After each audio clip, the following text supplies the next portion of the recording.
Hello, this is Leah from All Things Cards. Let's jump right into these Christmas cards from across the miles. Like you, I've watched loads of YouTube videos and taken tips, tricks, and techniques from a number of card makers. You can see on my red piece of paper that I've already punched out 2 circles in the paper. Connie Stewart does this with backgrounds that will be covered up. I now have a load of circles and can use them on future cards. Why waste all that paper when it's going to be covered up anyways? With these cards today, I'm using a technique that I saw Jennifer McGuire use when she places a large white piece of paper, cut on a diagonal, to create a lovely card.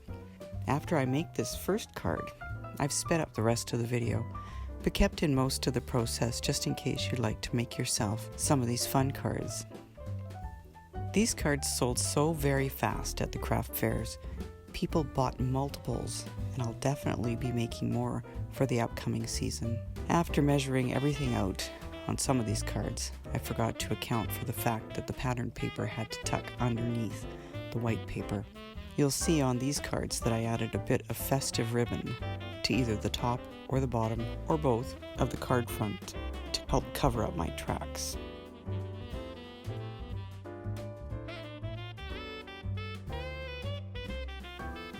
I'm a fan of adding more than one adhesive to my projects, and you may have heard me mention this before, but when I got to our first craft fair, I must have had a bad batch of adhesive tape runner because some of my cards started falling apart in our hands as we were putting them out for sale. Joy to the world, the Lord is come. Let earth receive her King. Let every heart prepare him. Putting that first piece of white paper down, the star of the card, was a bit tricky, but I got the hang of it after a couple of cards.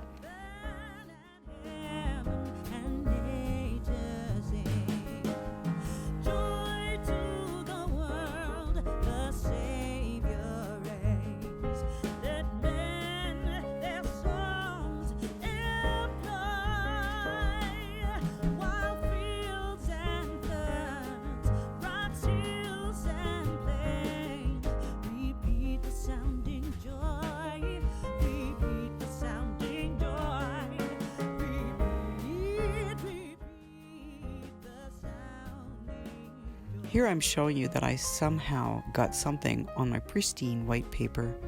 I'll cover that later with a sticker. I'm taking another tip from Jennifer McGuire and using craft foam as my backing for these white pieces.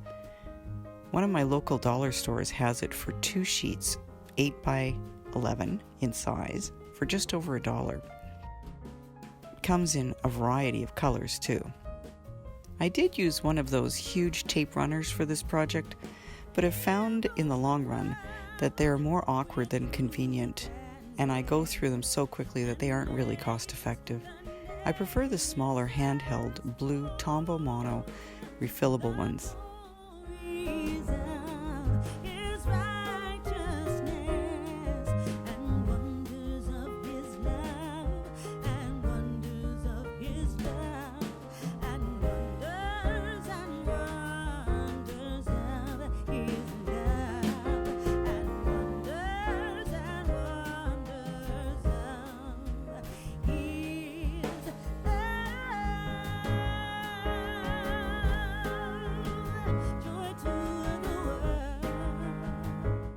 You'll notice that I just leave my Tombow glue bottle laying down on my worktop without the lid on it.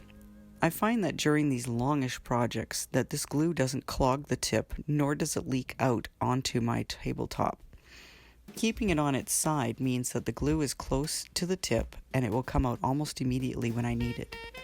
I hate fussing with lids, putting them on and off, finding the lid when I lose it onto my desktop. I'd rather just pick it up and go. The glue, that is, not the lid. I wish the other products would do this as well, as I prefer not to use the Tombow glue as I don't like the properties of it when it's dry. When dry, this glue remains tacky, which is great if that's what you want, but most of the time for those bits that seep out from under the papers, I don't want them to be sticky to the touch. I've tried many glues but find that not having to deal with the lid outweighs the tacky situation I find myself in often.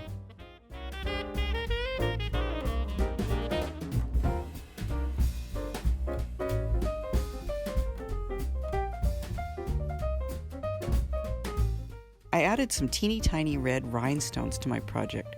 I placed one inside every fully showing red maple leaf, as well as at the start and end of my stamped sentiment.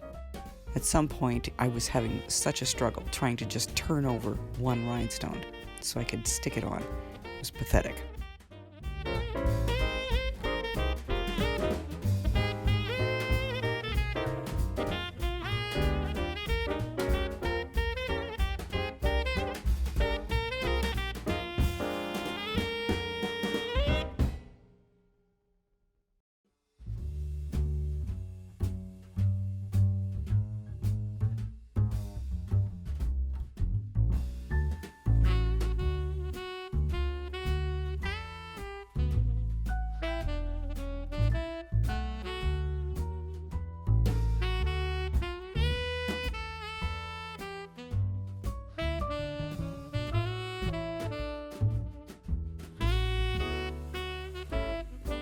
I love this paper set so much that I ordered the stamps and dies that coordinate with it. You'll have to agree with me that there are so few options for us Canadians when it comes to these supplies and representing our country in scrapbooking and card making.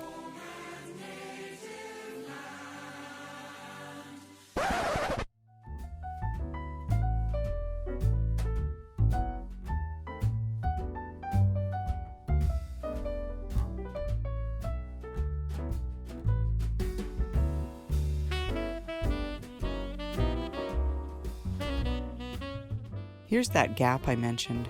I pre-attached some double-sided tape to the back of these ribbons, and then I could just cut and stick.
I found these rhinestones online by searching for nail jewelry art. They are so very cheap, and you can get a rainbow of colors that come in their own little containers.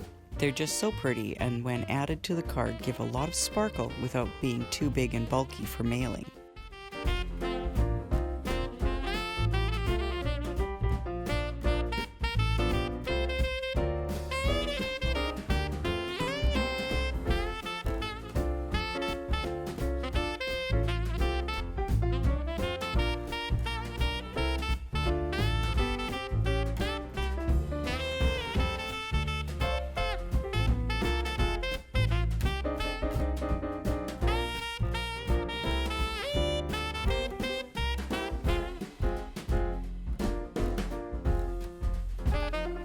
This stamp set is from Woodware Craft Collection and is called Across the Miles. I just love the sentiments. They can be for the front or the inside of your cards. Christmas wishes from across the miles. We may be miles apart this Christmas, but we can still celebrate. We will miss you this Christmas, but we will be counting the days till you're home. And wish I could borrow Santa's sleigh to spend Christmas with you.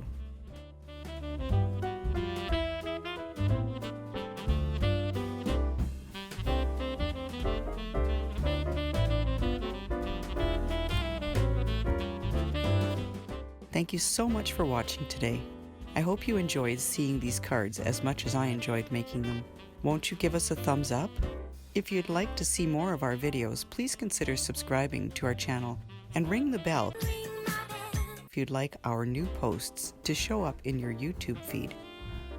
If I can find them, I'll add a link to the specific elements I used for these cards in the description below. Happy card making, and may God richly bless you. Here are some of the cards I made from this paper set. I really liked making them. They're very cute. Wish I could borrow Santa's sleigh to spend Christmas with you.